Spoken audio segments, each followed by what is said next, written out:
Hello, I'm the Tin Man, and welcome to episode 20 of the Road to Dice Cube series. That's right, new thumbnail, new style of intro I'm trying out. Let me know what you think in the comments down below, looking for feedback, trying new things, expanding myself. Here's all the weapons and everything we're going for in this series, and everything that we've got is filled in, and the faded stuff is what we don't have yet, but we're hoping to soon get. Let's get right into it.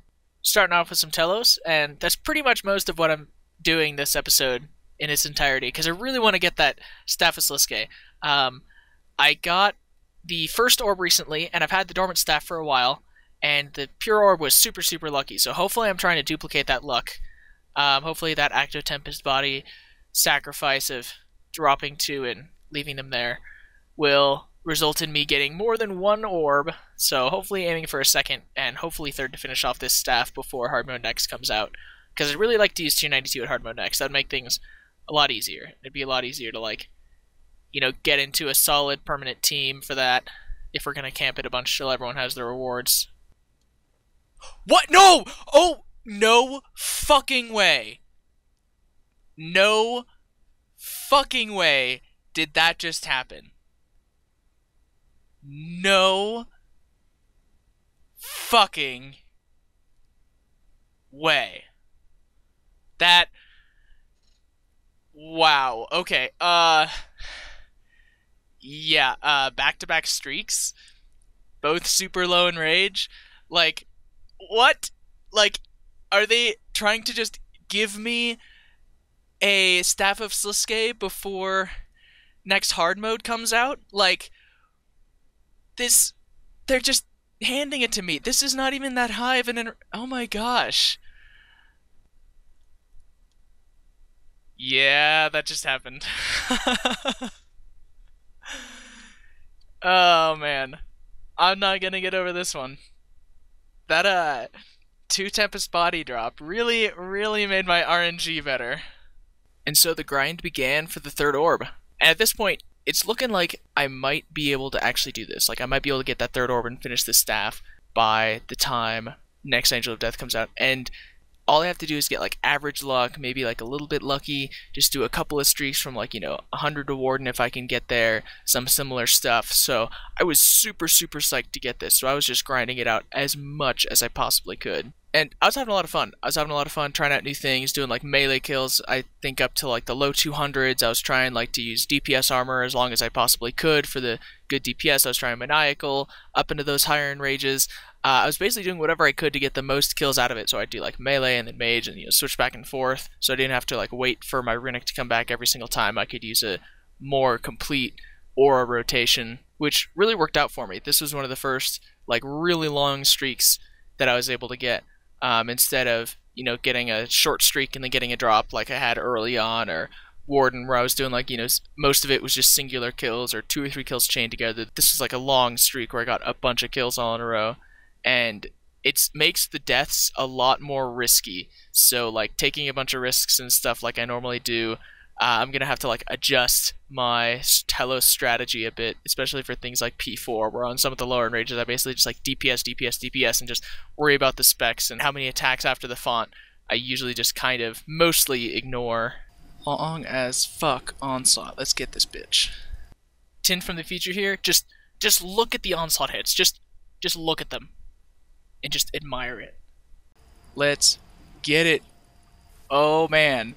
Come on. Yes! Oh my god, that was deeps as fuck.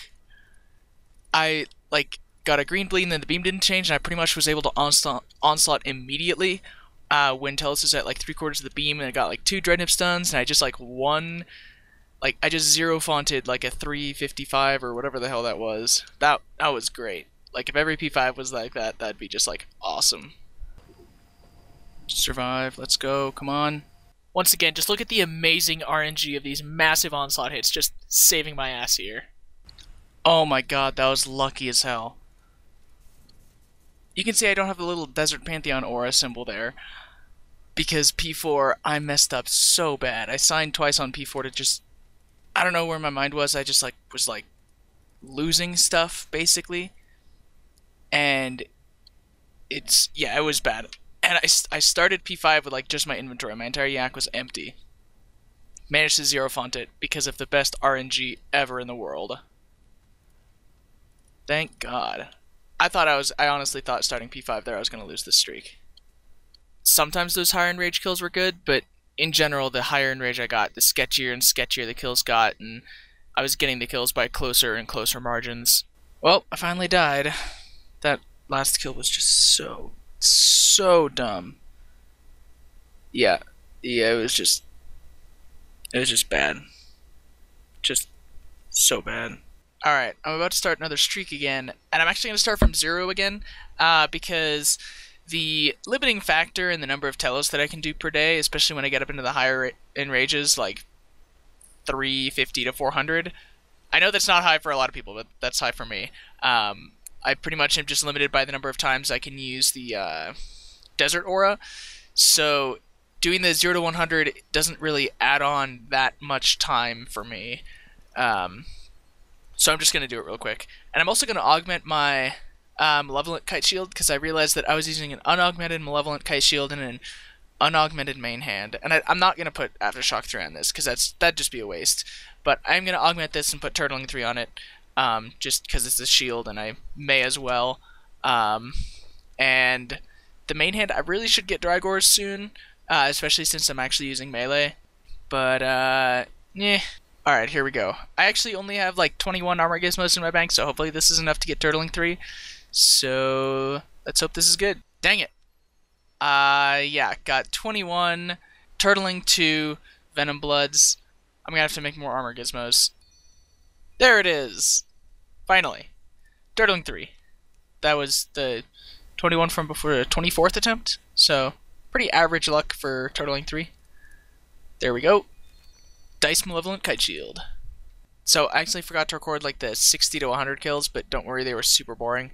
And I'm going to give an over 100 melee with a Nihil kill a shot, just to see how it is. And if I run out of food and die, like, it's like, what, like an hour wasted, so not too worried about it. Well, that didn't go so bad. I think I'll give it another shot. The one advantage of dying is that I get to not do the super high in rage, frustrating kills that make you hate yourself every single time you screw up and have to eat like 4 or 5 food because of it. And you get to do the super short, quick, easy, low in rage kills, get back into the groove of it, make yourself feel like you're actually good at PVMing again. It's definitely a good, needed confidence booster. So taking a quick break from this Telos marathon here, I've discovered a better way to losslessly alch. And when I say I figured it out, I mean other people figured it out and told me. So here it is. If I cannot get caught like a billion times in a row, I can actually show you. So basically, I tried this earlier and I wasn't doing it at the right timing. Alright, next clan. That was fast. I tried this method earlier and I didn't have the timing right. It's kind of similar to how mine alching used to work before they changed it when they allowed for augmented pickaxes, where you would like have to alch right after like the little tap tap tap that you did every single time the mining animation resets, and then you would losslessly alch. For here, you have basically a 1 tick and a 3 tick window, so you have to alch right when your guy reaches into the pocket, like right there, and then you can do it losslessly, and then you wait for him to reach in again, and then you alch again. This way, you can losslessly alch, and you're not missing out on the augmented hatchet that you would rather have while woodcutting. Here, there's no main hand that's better, so having a fire staff to give yourself free fire runes doesn't lose you anything here. It is a little more tedious than doing it at Teaks, because you have to get the timing right, and if you get it wrong by 1 tick this way or 1 tick this way, then you have to re-click the guy. But other than that, it's really good. It kind of is a little annoying if this guy is like running around, because then it messes up the animation for when you're reaching into the guy's pocket, and it kind of takes a while for it to get back in the groove. But as long as they're standing still, like right here, you can just get into a nice little rhythm of reach, alch, let yourself do the little alching animation, wait for yourself to do it again, and then you alch again. And you can see that I'm still getting the thieving XP drops while I'm alching, so that's how you know that it's actually lossless. I was joking that like this is only truly lossless until Jagex comes out with some augmentable blackjack that's a better main hand for this, or some like augmentable thieving glove pocket reacher kind of thing. So this is the best method for now. Just like, mining and woodcutting used to be perfectly lossless until they came out with augmentable hatchets and pickaxes. It probably won't be in the future, although I can't imagine them coming out with some thieving augmentable thing. This is pretty much as good as it's going to get, in my opinion. Also, the mining smithing rework got delayed, which is awesome for people like me that have a billion things to superheat in Alk, because this rune mace stack is literally just from Telos in the past, like, week and a half, I think. And I am bad at keeping up with my Alks that I gotta do to keep ahead of this rework. And then I also went over to Artisans and I found that I had like 1.2k runite ores in there, so if you're trying to superheat all your stuff, check Artisan's Workshop, because, I messed it up, because you're likely gonna have some ores stashed away there that you completely forgot about, like I did, and that made my superheating a lot more. Like, I'm still way behind, and I've gotten rune bars from Telos, and yeah, I've still got I'm gonna end up having another, like, 1,000 or so rune two-handers from what I originally had, which is awesome because it's a lot of money, but it's a lot of smithing to do. But thankfully, I have till the second half of the year to do it, which is nice. Intermission over, back to Telos.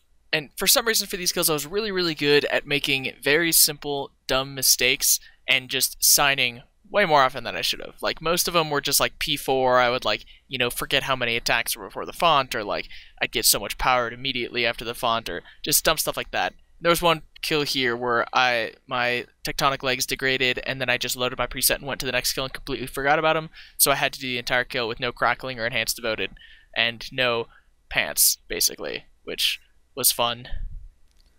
I died again. And it's just frustrating.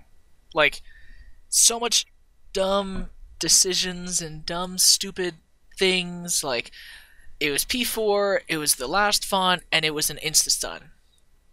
Like, as soon as the font was over, Telos was going to instantly stun me, because I stopped using abilities to try to get him to stun me before the font, but I let out an auto attack just before he was going to stun, so then he did the font, and it was just, yeah, it was bad.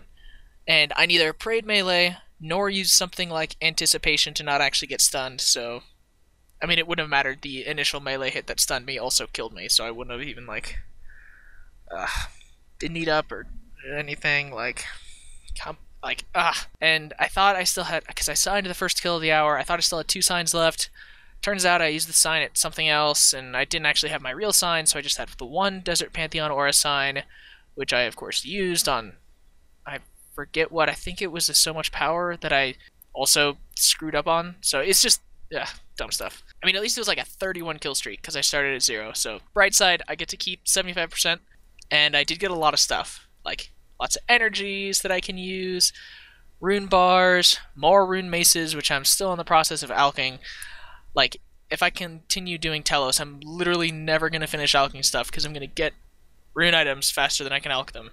But, I mean, at least Telos is, like, mostly self-sustaining, except for, like, Corms and Cadentines and Irits, I guess. Because you get energy back, you get money back, you get food back, you get most of an overload back. Yeah, so overall good stuff, like 26.9 mil.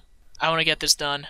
Got super lucky with the first 2 orbs and with the dormant staff. Just want to get this last orb and start doing much better. Hard mode next is coming, and I've just got to prepare as best I can for that. And that means tier 92, that means getting my ascensions, like just in case there's like a ranged tank. That means getting that Acto Tempest body in case I need it somehow. I haven't gotten an Onyx drop from Telos, which is a little annoying, because I'd like Onyxes for recharging Rings of Death, because hard mode next, I'm guessing I'm gonna brute force the first couple kills with a bunch of friends and die a billion times, so I'm gonna need Onyxes at some point. This is a pretty picture, though. I like having a lot of loot. This week, I got really, really lucky by getting a Volcanic Orb early on, and then I grinded a ton of Telos, and I've yet to see that Corrupted Orb to finish off my Staff of Sliske. I hope you enjoyed this week's episode. Be sure to leave a like if you liked it and comment down below if you've got anything to say or any questions or concerns that you might have. And I do make new videos every Thursday, so be sure to subscribe if you want to see more.